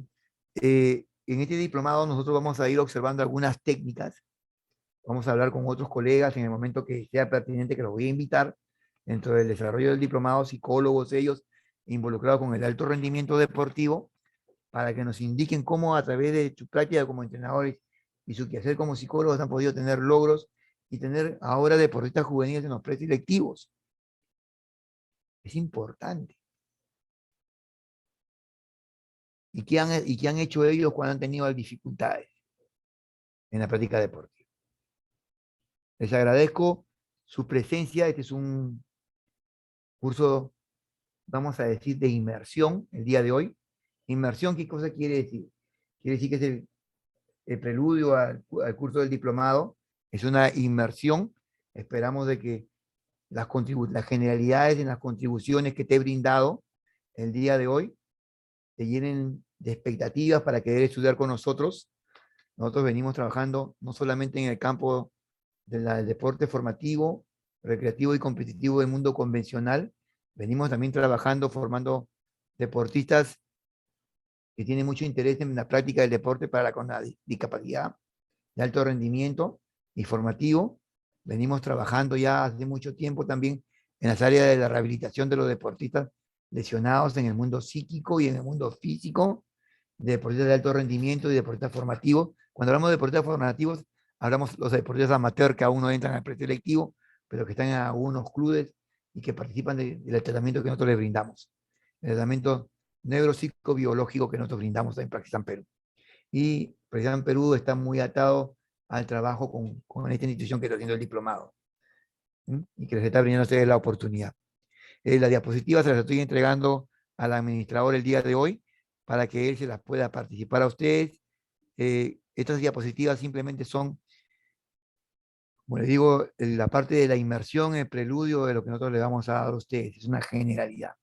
Muchas gracias por haberme escuchado. No sé si tienen algún tipo de incógnita, pregunta o algo que quieran preguntar para poder absorberla y poder culminar el día de hoy con esta parte de la inmersión. Doctor, buenas noches. Disculpe, le habla Fiorella. Dígame, Fiorella. Yo tengo un niño de 10 años que, bueno, es una academia en sí, pero tengo en esa academia tengo a niños de 10 años, 8 años, así, pero yo ahorita estoy más ligada con los niños de 10 años. Entonces, ¿qué sucede y qué veo en mis niños? Que en mis niños, como usted lo ha dicho, de los 10 que tengo, 5 o 3 presentan, pareciera que presentarían TDAH, doctor. Entonces, a ¿Me estos dice que presentan niños, qué? Discúlpame. TDAH, aparentemente, entre 2 o 3 niños, ¿Y a qué ¿ya? presentan, Fiorella? ¿Me dices? TDAH, doctor. TDAH. Mira, Ujú. Fiorella, primero tienes que distinguir el nivel de interés de este niño. Por ejemplo, tú tienes una escuela de fútbol, de deporte, fútbol, ¿no? Deporte colectivo. Ujú. Eh, entonces tú tienes tu escuela tiene un nivel recreativo, un nivel formativo o un nivel competitivo. ¿Cuál es la aspiración de tu escuela? ¿O tienes esos tres Competitivo. niveles distinguidos? Porque no todos los Sí, niños tienen el talento para competir. Entonces, el deporte, Fiorella, si es bien cierto, es el mecanismo de extinción discriminativo más grande que existe, sin importar si es para personas con necesidades diferentes y habilidades diferentes o para personas normales. ¿Por qué? Porque si no todos serían parte de la selección, todo el Perú, los 33 millones jugaría fútbol, bueno, al nivel de la selección. Entonces solamente se escogen a los mejores de los mejores, que son los que representan a la academia o a la selección nacional. ¿Cierto? cierto, Entonces, doctor. Pero vale. ahora mi gran pregunta, doctor, es de que cómo yo soy bachiller en psicología, doctor, ¿cómo les Ujú. ayudo a estos niños? Ya, una de las características esenciales de los niños con TDAH es la falta de manejo del conflicto de la frustración. O sea, cuando ellos no pueden lograr un objetivo, ellos no desarrollan mucha agresividad, mucha compulsión a la agresividad. Entonces, la mejor manera de ayudarlos es ir dotándolos a ellos del manejo en con pequeños trabajos de conflicto, en pequeñas competencias en las cuales ellos puedan ir controlando su impulsividad y su agresividad. Y es bien cierto, el chico con hiperactividad es un chico que desarrolla demasiado potencial energético, o sea, kinestésico y sinestésico. O sea, hasta parado está desarrollando movimiento. Pero la mejor forma de canalizar este movimiento es brindándole al chico responsabilidades. Y es por eso que se dice que los conflictos ayudan al manejo, pero tienen que partir de menos a más. Entonces tú tienes que ir separándolos a cada uno de ellos, de ir formando dentro de su destreza, porque tienen 10 años, ellos están en la formación de destrezas, tienes que ir asegurando de que esta formación de destrezas conductuales se vaya consolidando. ¿Esto qué cosa quiere decir? Que si yo le doy este pequeño cubo de Rubin a ellos, no puedo esperar que me armen las 4 caras, las 5 caras del cubo Rubin.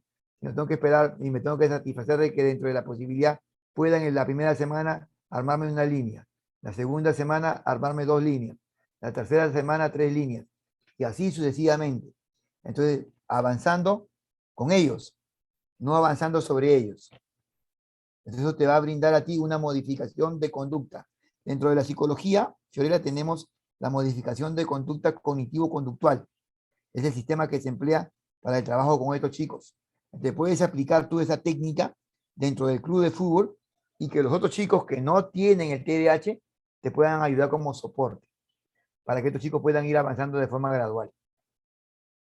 Ojo, las correcciones son inmediatas con estos muchachos. Por eso ellos aprenden haciendo. No aprenden mirando ni viendo. Así que si tú haces una corrección con uno, la corrección tiene que ser con todos igual. No puedes discriminar, por ejemplo.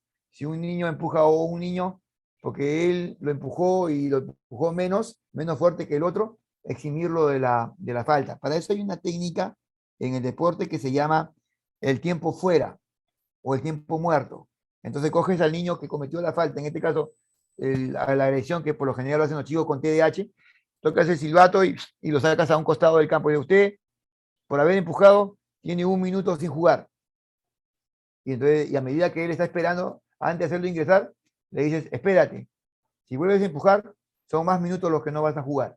Entonces este niño le está modificando la conducta de forma cognitivo-conductual porque estás haciendo que él analice el problema, que retorne el problema así y como le gusta hacer. Entonces él va a ir modificando su conducta de accionar y va a ir siendo más productivo para su equipo. Luego juntas a todo el equipo y le explica a todo el equipo de que como la falta de un miembro, porque no se controló, perjudicó el funcionamiento de todo el equipo. De qué importante es el juego en equipo. Ahí estamos desarrollando las habilidades sociales del chico. Entonces, no lo estamos alejando. Lo que estamos haciendo es que él genere reflexión. Espero haberte ayudado, Fiorella, con esta respuesta. Muchas gracias, doctor. Sí, justo a lo que usted manifestaba, yo en ese entonces traía en mi imaginación a mis niños, pues, a estos mis niños. Entonces, lo que usted me dice, creo que estoy en buen camino. Gracias, doctor. Gracias, Fiorella. Muchas gracias. ¿Alguna otra pregunta, por favor? Hablemos porque es el momento de hablar. Somos 14 y es el momento de hablar. En este diplomado vamos a hablar mucho, porque si no hablamos mucho, entonces vamos a perdernos. Profe, ¿qué tal? Buenas noches. Le habla Mikel Obregón. ¿Cómo está? Buenas noches. ¿Qué tal, profe? Profe, una preguntita. Bueno, yo soy entrenador personalizado. Trabajo con chicos formativos y competitivos. Veo muchos chicos que le cuesta mucho pasar del tema formativo a competitivo por un tema de confianza. Chicos que tienen talento, yo los he visto, les he hecho seguimiento en partidos con talento, pero como por un tema de confianza no dan ese salto. ¿Cómo podría ayudarlos yo para que ellos den ese saltito, no? Ya, mira, los temas de confianza están relacionados primero a la parte del narcisismo más primario, o sea, el mal manejo del narcisismo primario. ¿Qué significa narcisismo primario? Están jugados en base a su sexualidad infantil. O sea, no hay un buen financiamiento de la sexualidad infantil. Eso no le permite al muchacho, por ejemplo, pasar a la siguiente etapa, si es adolescente, que empieza el narcisismo secundario, que ya viene a ser el cuidado de mi cuerpo y el manejo de mi cuerpo. Entonces eso genera frustraciones, porque están aún esperando qué es lo que piensan los otros de él. O sea, el problema está en mucha mente gente más que en mi mente propia. O sea, la mejor manera de ayudarlos es ayudando a que ellos puedan concentrar toda su atención en sí mismos y que no estén esperando que los otros los acepten. Hay un problema de narcisismo primario porque hay un problema de aceptación a sí mismo y no en relación hacia que los restos los acepten. Es por eso que ellos mismos no se aceptan. Entonces, muchas veces las técnicas de autoestima, las felicitaciones propias son buenas. O sea, hay un libro que se llama El Quinto Oído. No sé si le va a participar a todos. El Quinto Oído. ¿Sí? Ese libro le va a ayudar a todos, porque ese libro le va a enseñar a ustedes, no es solamente para psicólogos, ese libro le va a enseñar a todos a escuchar. Está en la web, ustedes lo pueden bajar. Y El Quinto Oído, así se llama. Ya. ¿Ya? Y es muy bueno porque lo va a ayudar a ustedes a ver por qué el muchacho no se acepta a sí mismo.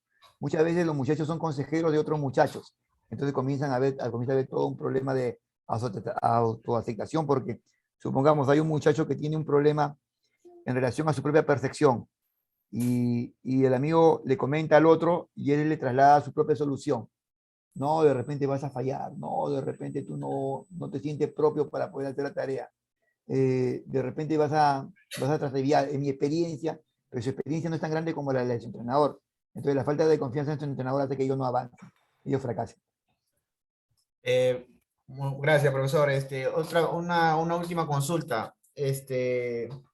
¿Habría sesiones con el chico, con estos chicos que yo le comento? Bueno, verdad que he visto dos, tres que tienen mucho talento y le cuesta un poquito dar ese salto al fútbol competitivo a nivel menores, pero yo veo el talento de ellos y la verdad es que están a la par con los otros muchachos que están compitiendo, solo que en el tema de los partidos es donde se me bajonean, ¿no? Entonces, Ahí está la parte de la... claro, una consulta.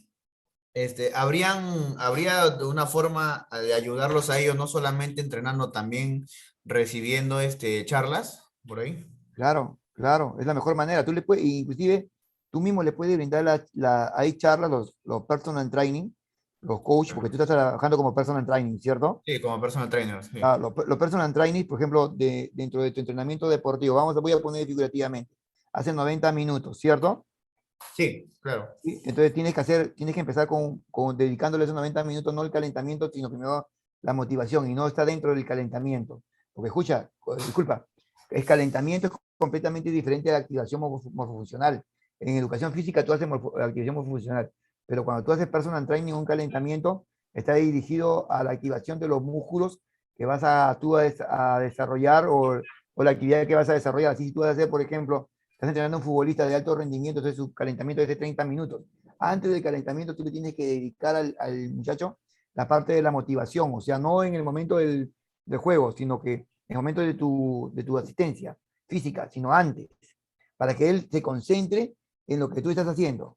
Y luego de eso, al terminar, tú tienes que hacer un free black, sumarlo, tu motivación, el momento que él está entrenando, o sea, el momento que él entrena, y tú tienes que hacer una retroalimentación. Supongamos, ¿no? A ver, yo te cuento una experiencia. Y entonces el muchacho estaba y decía, cometía una falla, perdón, perdón, perdón, perdón. A cada rato que cometía una falla, usaba mucho la muletilla perdón. Entonces, o disculpe, disculpe. Entonces detuve el entrenamiento, detuve el personal training, porque yo estaba trabajando con otro muchacho ahí en el campo, y entonces le digo al personal training, permíteme un ratito, le digo, oye, le digo al personal training, ¿tú estás enojado con él? No. Y entonces agarra y le digo, ¿y por qué le pides perdón? Es porque me equivoco y soy un torpe. Entonces nos dimos cuenta, pues yo te digo, en el racismo primario, que en casa el papá le había metido la idea de que vas a fracasar, hay tantos, vas a fracasar, hay tantos. Entonces hablé con el personal training y el personal training le dice a él, ¿no? Mira, yo no estoy amargo, dile, yo no estoy amargo contigo. Hazlo de la mejor manera y cada vez hazlo mejor. Mira esa motivación. ¿Eh?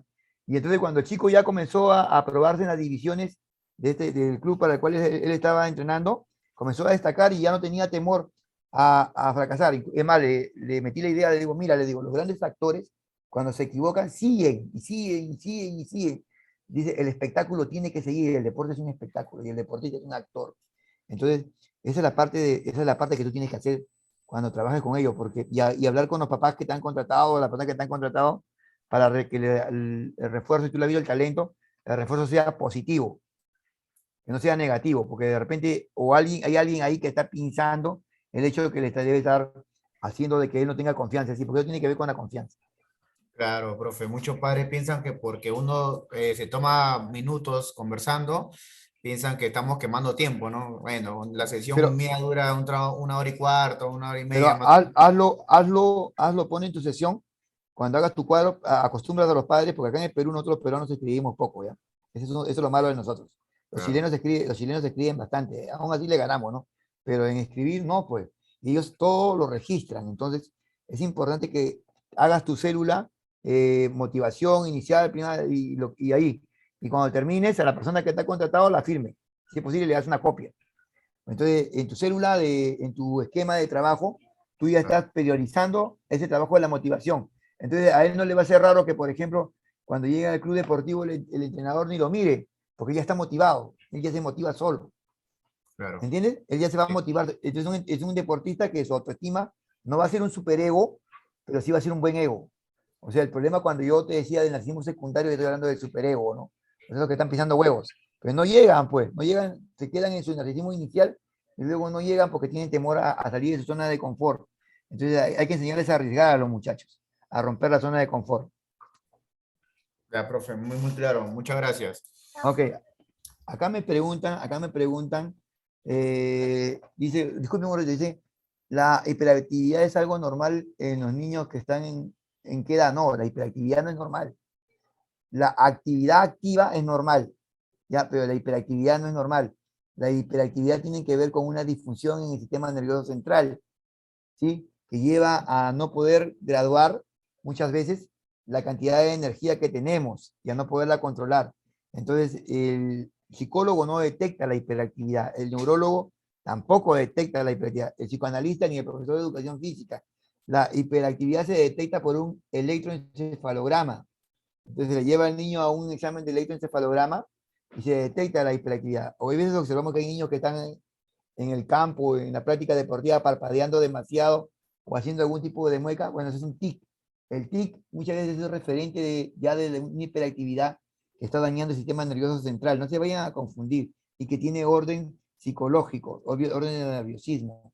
Entonces, para cuando ustedes le digan que el niño tiene hiperactividad, pidan el electroencefalograma, donde el médico dice que el niño tiene hiperactividad. Y la hiperactividad sí se trabaja, sí se gradúa. Y se gradúa muchas veces con actividad física porque los grandes espacios le permiten a la persona ir regulando su energía a través de actividad, o sea, a través de haciendo.